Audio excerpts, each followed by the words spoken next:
भारतीय अंतरिक्ष अनुसंधान संगठन यानी कि इसरो अंतरिक्ष के क्षेत्र में एक और बड़ी उपलब्धि हासिल करने की तैयारी में है। दरअसल इसरो अंतरिक्ष में 2 सैटेलाइट्स को जोड़ने का काम करेगा और ये काम इतना चुनौतीपूर्ण है कि इसमें बंदूक की गोली से भी 10 गुना तेजी से परिक्रमा कर रही 2 सैटेलाइट्स को पहले रोककर स्पेसक्राफ्ट पर डॉक किया जाएगा और फिर दोनों को जोड़कर फिर से पृथ्वी की कक्षा में छोड़ दिया जाएगा।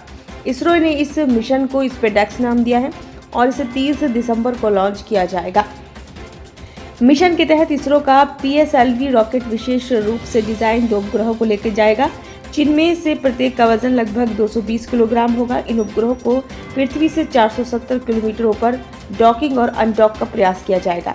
अभी तक केवल रूस, अमेरिका और चीन ने ही इस जटिल तकनीक में महारत हासिल की है और किसी भी देश ने इस मिशन की पेचीदगियों को नहीं साझा किया है।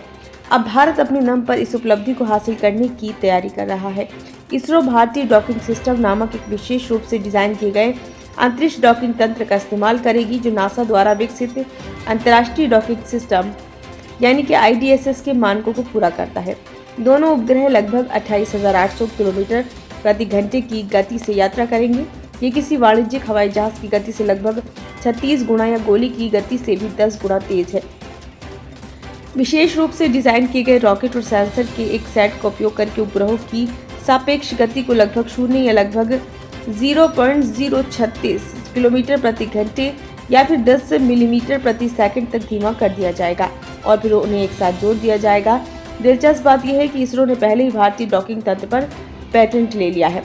इसरो प्रमुख S सोमनाथ ने कहा कि उपग्रहों को डॉक करना सुनने में आसान लगता है, लेकिन इसे स्वायत्त रूप से करना एक बहुत बड़ी चुनौती है, क्योंकि इसमें भौतिकी जटिल है, क्योंकि दोनों उपग्रहों को कक्षा में रहना है और सबसे महत्वपूर्ण बात यह है कि उन्हें एक दूसरे से टकराना नहीं है।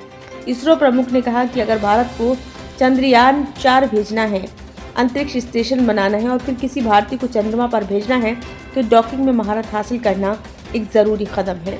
स्पेडेक्स मिशन की परिकल्पना और डिज़ाइन इसरो के वैज्ञानिकों द्वारा किया गया था, लेकिन उपग्रह की अंतिम असेंबली, एकीकरण और परीक्षण अनंत टेक्नोलॉजीज नामक कंपनी में किया गया था। ये बेंगलुरु स्थित अंतरिक्ष प्रौद्योगिकी कंपनी है, जिसे 1992 में इसरो के एक पूर्व कर्मचारी डॉक्टर सुब्बा राव पावलुरी ने शुरू किया था। ब्यूरो रिपोर्ट, नई दिल्ली।